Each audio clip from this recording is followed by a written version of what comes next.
नमस्कार, मैं हूं मोनिका जायसवाल और आप देख रहे हैं India news. CM Pushkar Singh Dhami ने श्रम एवं पर्यावरण मंत्री से मुलाकात की। सीएम धामी ने भूपेंद्र यादव से शिष्टाचार मुलाकात की है। सीएम ने उत्तराखंड से संबंधित मुद्दों पर इस दौरान बातचीत की। केंद्रीय मंत्री ने सीएम को उत्तराखंड के विकास का भरोसा दिया है। सीएम को हर संभव सहयोग का भी भरोसा दिया गया। तो बड़ी और अहम जानकारी, सीएम धामी ने भूपेंद्र यादव से एक शिष्टाचार मुलाकात की। सीएम पुष्कर सिंह धामी ने पूर्व शिक्षा मंत्री से मुलाकात की। पूर्व शिक्षा मंत्री रमेश पोखरियाल निशंक से मुलाकात की गई। रमेश पोखरियाल निशंक का मार्गदर्शन लेने आया था, ये कहना था सीएम धामी का। उन्होंने कहा कि उनका मार्गदर्शन मेरे लिए एक प्रेरणा का काम करेगा। सीएम ने पीएम और सभी केंद्रीय नेताओं से आशीर्वाद लिया। हल्द्वानी नगर निगम का आय का मुख्य जरिया हाउस टैक्स, नगर निगम की दुकानों का किराया। नगर निगम को हर साल इस टैक्स से करीब 5 करोड़ का राजस्व मिलता है, लेकिन कोरोना काल में आम आदमी को 25% की छूट देने के बाद भी नगर निगम को टैक्स का भुगतान नहीं मिल पा रहा। नगर निगम ने टैक्स जमा करने के लिए 31 जुलाई की डेडलाइन तय की गई थी, जिसे अब 31 अगस्त तक बढ़ा दिया गया है। अब तक नगर निगम को टैक्स के माध्यम से सिर्फ 20 लाख रुपए का राजस्व प्राप्त हुआ है। देखिए, कोविड के जो सेकेंड वेव था उसके चलते नगर निगम के भवन एवं स्वच्छता कर और किराएदारी के वसूली में प्रभावित हुई है और इसके चलते नगर निगम बोर्ड द्वारा इसकी वसूली जो 31 जून तक होनी थी, छूट के साथ इसको 31 अगस्त तक बढ़ा दिया गया। देखिए, कोविड के जो सेकेंड वेव था उसके चलते नगर निगम के तो वहीं उत्तराखंड में लंबे इंतजार के बाद एक बार फिर से राज्य में मानसून सक्रिय हो गया है। मौसम विभाग के निदेशक विक्रम सिंह का कहना है कि मानसून फिर सक्रिय होने से मैदान से लेकर पहाड़ तक बारिश की संभावना है। राजधानी दून के अलावा पिथौरागढ़, बागेश्वर, उत्तरकाशी जैसे जिलों में अगले 24 घंटे में भारी बारिश की संभावना है। ऑरेंज अलर्ट जारी किया गया है। में बात करें तो इसमें भी जो मैं कहूँगा कि देहरादून, टेहरी और उत्तरकाशी जो डिस्ट्रिक्ट्स है, तो इनमें भी 2 दिन जो है सिचुएशन इसी तरह की रहने वाली है कि जिसमें कि हैवी से वेरी हैवी रेन जो है कहीं कहीं पर मिलेगी और साथ में एक्सट्रीमली हैवी भी जो है वो भी कहीं एक आध जगह में वो मिल सकती है। और जो जहाँ तक हैवी रेंस है तो और डिस्ट्रिक्ट्स में भी एका दुक्का जगहों में है। इसके साथ ही जो हैवी से वेरी हैवी रेंस है या बल्कि मैं कहूँगा एका दुक्का जगह में एक्सट्रीमली हैवी रेंस है, तो उनकी भी संभावना है। तो उसमें जो खासकर अगर डिस्ट्रिक्ट्स की बात करें तो उसमें आप ये कह सकते हैं कि जो है पिथौरागढ़ है, चंपावत है या फिर नैनीताल है, इसी तरह जो बागेश्वर डिस्ट्रिक्ट है, तो ये कुमाऊं रीजन के जो डिस्ट्रिक्ट्स हैं इनमें खासकर इस तरह के टिहरी गढ़वाल के कीर्तिनगर ब्लॉक में आज सुबह से ही बारिश से जनजीवन अस्त व्यस्त हो गया है। आज हुई बारिश से बने NH 58 सड़क मार्ग के जियालगढ़ पुल को खतरा पैदा हो चुका है। बारिश के कारण उफनते गदेरे ने पुल के पिल्लर को नुकसान पहुंचाने का काम शुरू कर दिया है, जिससे कभी भी कोई जनहानि हो सकती है। साथ ही तेज बारिश के कारण सड़क पर खड़ी कई कार बह चुकी है। कार में उस समय कोई व्यक्ति सवार नहीं था। आम के बगीचों को भी काफी नुकसान पहुंचा है।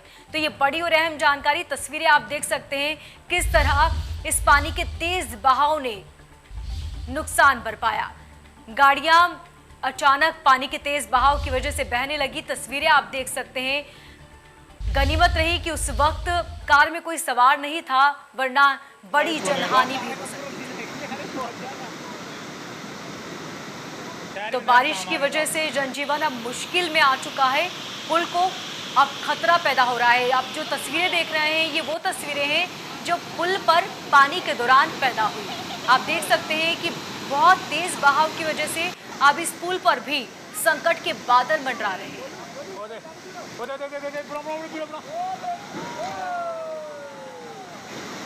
और तेज बहाव की वजह से सड़क भी बरबरा के गिरती नजर आ रही है।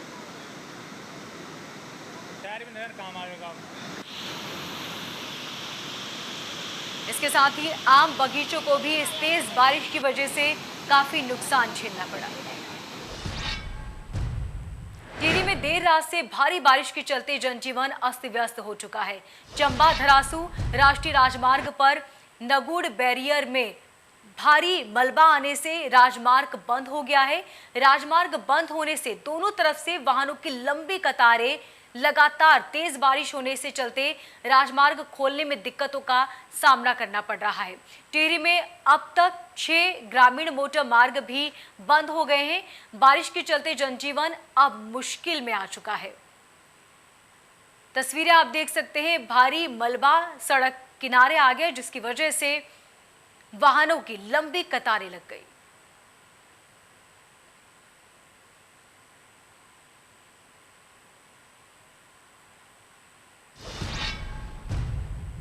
बाइक सवार बदमाशों और पुलिस के बीच मुठभेड़ हो गई, जिसमें पुलिस की तरफ से चलाई गई गोली से एक बदमाश घायल हो गया, वहीं दूसरा बदमाश भागने में कामयाब रहा, जिसकी तलाशी के लिए पुलिस आसपास के क्षेत्रों में काबिज हो चुकी है।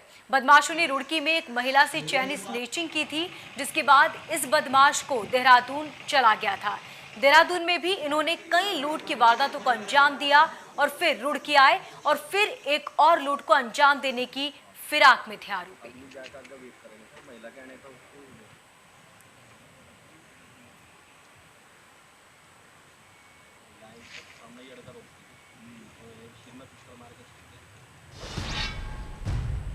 रुद्रपुर में युवक की लाश मिलने के बाद उसकी पिटाई का वीडियो सामने आया। वीडियो में कुछ लोग चोरी के आरोप लगाते हुए युवक की पिटाई कर रहे हैं। एफसीआई गोदाम के पास झाड़ियों में मिला युवक का शव, जिसके बाद परिजनों ने हत्या की आशंका जताई। परिजनों का कहना है कि उनके बेटे की पीट कर हत्या कर दी गई है। बताया जा रहा है कि युवक इमरान पर चोरी का आरोप लगा है। पुलिस ने इमरान के परिजनों की तहरीर के आधार पर आरोपियों के खिलाफ आईपीसी की धारा 302 के तहत मुकदमा दर्ज कर जांच शुरू कर दी है। एफसीआई के पास एक युवक की हमें मृत अवस्था में उसकी बॉडी मिली थी और ये जानकारी हुई कि वो उस पर एलिगेशन लगा था चोरी का, और उस वजह से कुछ गार्ड और कुछ एफसीआई के कुछ गार्ड और कुछ ड्राइवर्स ने उसकी पिटाई करी थी। ये मामला पूरा संज्ञान में आया है, जिसको मामले को दर्ज कर लिया गया है मर्डर की धारा में, और अग्रिम कार्रवाई की जा रही है। जो भी तथ्य आएंगे उसके आधार पर अग्रिम कार्रवाई की जाएगी। मैम, घटना का वीडियो भी वायरल हो रहा है। जी, उसको भी देखा जा रहा है। उसमें जो लोग हैं उनको वेरीफाई किया जा रहा है, और अगर उनकी संलिप्तता पाई जाती है पूरी तरह से, तो बिल्कुल उन पर जो मर्डर की धारा है उसके तहत कार्रवाई। हरिद्वार में ज्वेलरी शोरूम पर हुई 2 करोड़ की लूट के आरोपियों को गिरफ्तार करने का पुलिस ने दावा किया है। पुलिस ने 3 आरोपियों को गिरफ्तार किया है, जिनके पास से 2 लाख रुपए नकदी, चांदी की एक मूर्ति और 2 तमंचा बरामद हुआ है। पुलिस का कहना है कि पकड़े गए आरोपी यूपी के बुलंदशहर में सक्रिय एक गैंग के सदस्य हैं। बाकी फरार 5 लोगों की तलाश की जा रही है। हरिद्वार के एसएसपी कृष्णराज एस ने ज्वालापुर कोतवाली में घटना का खुलासा करते हुए बताया कि घटना के बाद से जिला पुलिस, एसटीएफ, सीआईयू आरोपियों की धरपकड़ में जुटी हुई है। 3 लोग गिरफ्तार किया। इनसे 2,16,000 रुपया और कुछ सिल्वर आइडल्स जो है हमने बरामद किया, और 2 तमंचा और एक मोटरसाइकिल बिना नंबर प्लेट का हमने बरामद की है। इनसे पूछताछ करने पर जो है हमें 5 लोग हाउ इस गैंग का बारे में सूचना मिली है। ये सतीश चौधरी जो ताऊ गैंग का प्राइम मेंबर है, उनका द्वारा इस घटना का अंजाम दी गई है, और इसमें और 5 लोगों को पकड़ने के लिए हमारी 6 टीम जो है विभिन्न जगहों पे जो है ये दबिश की कार्रवाई की जा रही है। उम्मीद है कि जल्दी से जल्दी जो है हमें इसमें सफलता मिलेगी। सर, जैसा ये कोई गैंग है जो संगठित रूप से काम करता है और कहाँ पर ये एक्टिव है? यस, ये जो है लगभग इस गैंग लीडर जो सतीश चौधरी है, उनका ऊपर 11 मुकदमा है। इसमें जिला उधम सिंह नगर में भी इनका ऊपर मुकदमा है, दिल्ली में है, हरियाणा में है, और अलीगढ़ एवं बुलंदशहर जनपद में है। तो ये कि इंटरेस्टेड गैंग है। इस टाइप का इनका मोडस ऑपरेंडी रही है कि जो ज्वेलरी शॉप में देखा जाए पूरा शॉप को खाली करने का जो है ये बहुत। तो वही उत्तराखंड में अब 1 सप्ताह और बढ़ा दिया जा सकता है कर्फ्यू। आज देर शाम तक जारी हो सकती है एसओपी। 13 जुलाई को खत्म हो रही कर्फ्यू की अवधि और कुछ छूट के साथ अब फिर से कोविड कर्फ्यू को बढ़ा दिया जा सकता है। ये बड़ी और अहम जानकारी। आपको बता दें कि कोरोना के मामले लगातार बढ़ते जा रहे हैं और इसी के साथ ही लोगों में कोरोना गाइडलाइंस की धज्जियां उड़ते भी कई बार देखा गया है, जिसको देखते हुए अब कोरोना कर्फ्यू की जो अवधि है उसे 1 सप्ताह के लिए बढ़ा दिया गया है। यानी कि 1 सप्ताह तक फिर से जो पाबंदियां हैं वो जारी रहेगी और आपको कोरोना गाइडलाइंस का इसके साथ ही सख्ती से पालन भी करना होगा। इसके साथ जरूरी चीजें खुली रहेंगी, मेडिकल और दूध की दुकानें खुली रहेंगी और इसके साथ ही कई दुकानें बंद रहेंगी। मुख्यमंत्री पुष्कर सिंह धामी ने दिल्ली के मैक्स हॉस्पिटल में भर्ती विधायक देशराज कर्णवाल से भेंट कर उनके स्वास्थ्य के बारे में जानकारी ली। मुख्यमंत्री पुष्कर सिंह धामी ने कर्णवाल के शीघ्र स्वस्थ होने की कामना की। मुख्यमंत्री के साथ विधायक राजेश शुक्ला ने भी कर्णवाल से उनकी मुलाकात की। विधायक देशराज कर्णवाल का सीएम ने हालचाल भी जाना। मैक्स अस्पताल में पहुंचकर उन्होंने हालचाल जाना और जल्द ही उनके ठीक होने की कामना की।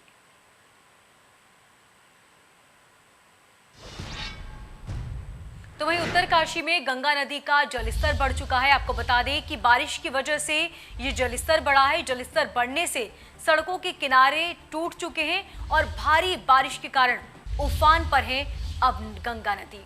तो ये बड़ी और अहम जानकारी आपको बता रहे हैं। तस्वीरें आप देख सकते हैं, उत्तरकाशी की ये तस्वीरें जहां पर तेज बारिश की वजह से अब गंगा का जलस्तर बढ़ने लगा है, जिसको लेकर अब सड़कें के किनारे जो हैं वो टूटने लगे हैं क्योंकि पानी का बहाव बहुत तेज है। इसी की वजह से अब गंगा नदी उफान पर आ चुकी है, जिसके बाद अलर्ट जारी किया है। आपको बता दें कि जैसे ही गंगा का जलस्तर बढ़ता है हाई अलर्ट जारी कर दिया जाता है ताकि इस दौरान कोई भी गंगा नदी में नहाए ना।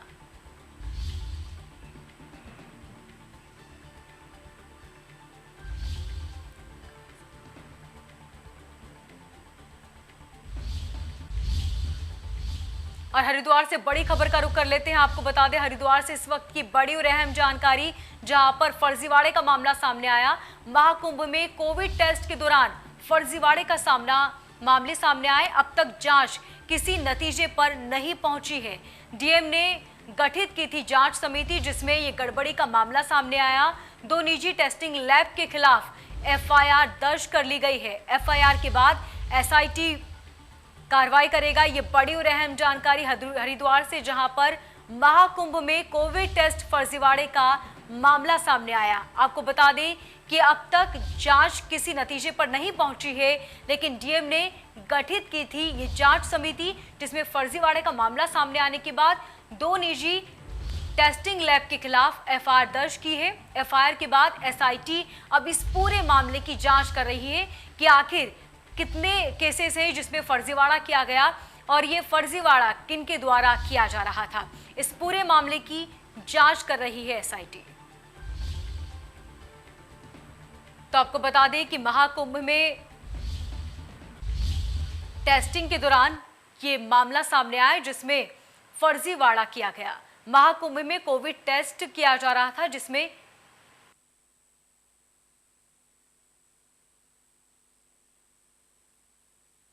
बिल्कुल इसमें जो जांच का जो प्रक्रिया है उसमें बिल्कुल 1% मैं धीमी नहीं मानूंगा, क्योंकि जो है उसमें जितना मुद्दे निकलता है इंक्वायरी करते वक्त, जो है जितना जो इश्यूज निकलता है उसी में जो है आगे आगे जो है वो ब्रांच आउट करके जो है अन्य कई सारा मुद्दा आ रहा है। एक्चुअली हम बहुत सिंपली अगर सुपरफिशियली करना है तो बहुत जल्दी पहले भी कर सकते थे, मगर हम गहरे से ध्यान से जो है उसका इंक्वायरी कर रहे हैं।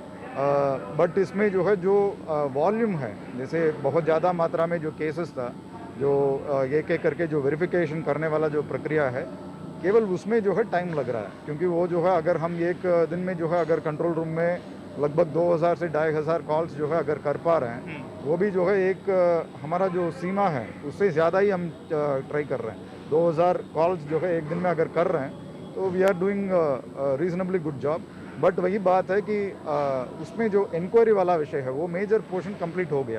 केवल ये जो स्केल है इसमें कुछ बचा हुआ है, उसको बहुत जल्दी इस हफ्ते कोशिश करेंगे पूर्ण करके रिपोर्ट दे देंगे। तो वहीं मसूरी में केम्प्टी फॉल अगले आदेश तक बंद कर दिया गया है। पर्यटकों की भारी भीड़ के बाद यह फैसला लिया गया। भारी भीड़ का वीडियो वायरल हुआ था, जिसमें कोरोना के नियमों की जमकर धज्जियां उड़ाई जा रही थी और इस वीडियो के बाद यह फैसला लिया गया कि अब केम्प्टी फॉल अगले आदेश तक बंद रहेगा, यानी कि यहाँ पर अब कोई भी पर्यटक घूमने नहीं आ सकेंगे। आपको बता दें कि इससे पहले भी कई ऐसे मामले सामने आए जिसमें ये बताया गया कि किस तरह लोग कोरोना नियमों की जमकर धज्जियां उड़ाते नजर आए। न तो किसी ने मास्क पहना और न ही सोशल डिस्टेंसिंग का पालन किया। ये वीडियो वायरल होने के बाद ये फैसला लिया गया है कि अब अगले आदेश तक पर्यटकों के लिए कैंपटी फॉल बंद रहेगा, यानी कि अब पर्यटक यहाँ घूमने नहीं आ सकेंगे। आया ठीक है, वहाँ पे बोलते हैं कि वापस जाओ, वापस जाके टेस्ट करा के आया। फिर नैनीताल के लिए जो पहला कट आता है वहाँ से उन्होंने ब्लॉक कर दिया कि आगे से जाओ, फिर नीचे परेशान कर रहे हैं, यहाँ पे परेशान कर रहे हैं। आप कहाँ से आए हैं? हम लोग आए हैं फरीदाबाद से, सुबह 5 बजे के निकले हुए हैं। आपके पास डॉक्यूमेंट सब कुछ है, सब दिखा दिया, सारा कुछ दिखा दिया, टेस्ट रिपोर्ट भी दिखा दी। जो विदाउट RT-PCR आ रहे हैं, जिनके पास ई-पास नहीं है और होटल में बुकिंग नहीं है, जिलाधिकारी महोदय का आदेश है, जिनके पास ये सब कुछ है उन्हीं को आगे भेजना है और बाकी सभी को वापस। तो वहीं उत्तराखंड में बीते 24 घंटे में 42 सक्रिय मामले मिले हैं। वहीं एक मरीज की मौत हुई है, जबकि 112 मरीजों को ठीक होने के बाद घर भेज दिया गया। वहीं सक्रिय मामलों की संख्या अब घटकर 1094 पहुंच चुकी है। स्वास्थ्य विभाग की तरफ से जारी बुलेटिन के अनुसार रविवार को 24,355 सैंपलों की जांच रिपोर्ट नेगेटिव आई। वहीं 4 जिलों में अल्मोड़ा, चंपावत, पौड़ी और पिथौरागढ़ में एक भी सक्रिय मरीज सामने नहीं आया। वहीं बागेश्वर में 2, चमोली में 1, देहरादून में 5, हरिद्वार में 5, नैनीताल में 7, रुद्रप्रयाग में 4, टिहरी में 2, उधम सिंह नगर में 7 और उत्तरकाशी में 9 मामले सामने आए हैं।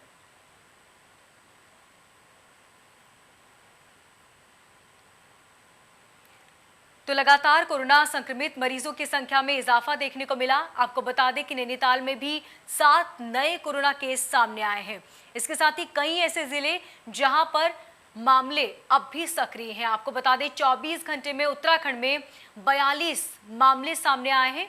इसके साथ ही इन 24 घंटों में एक मरीज की कोरोना की वजह से मौत हो चुकी है।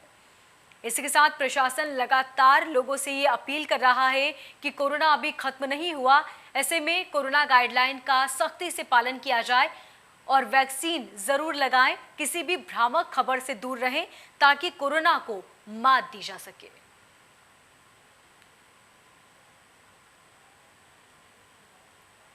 इसके साथ ही उत्तराखंड में पर्यटक स्थलों पर भी पुलिस तैनात है और RT-PCR रिपोर्ट देखने के बाद ही पर्यटकों को अंदर प्रवेश दिया जा रहा है।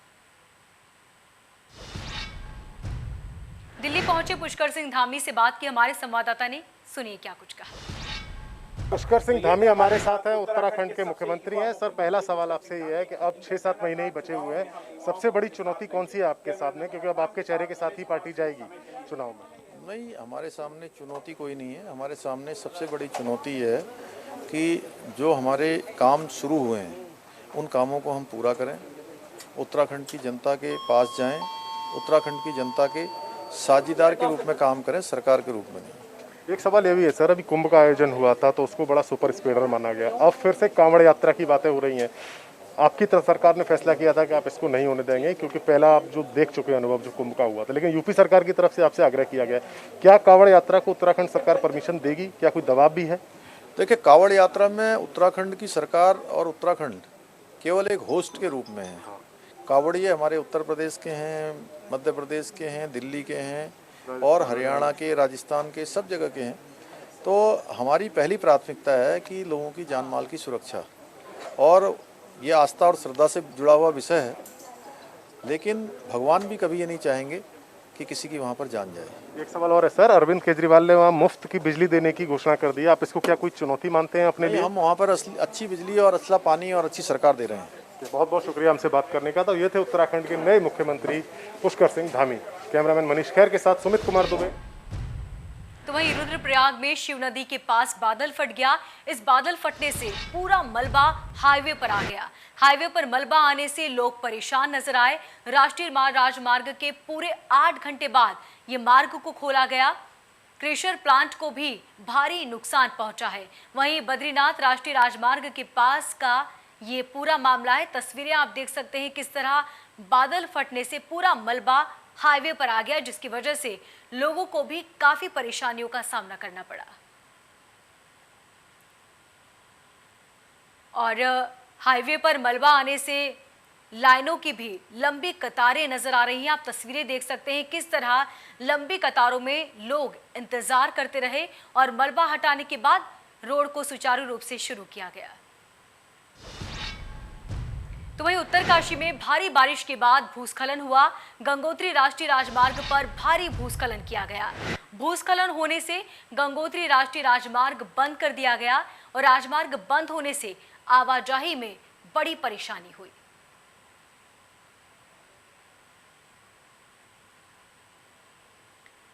तो तस्वीरें आप देख सकते हैं, भूस्खलन के बाद राजमार्ग बंद किया गया। इस बुलेटिन में फिलहाल इतना ही। लगातार खबरों को जानने के लिए देखते रहिए इंडिया न्यूज।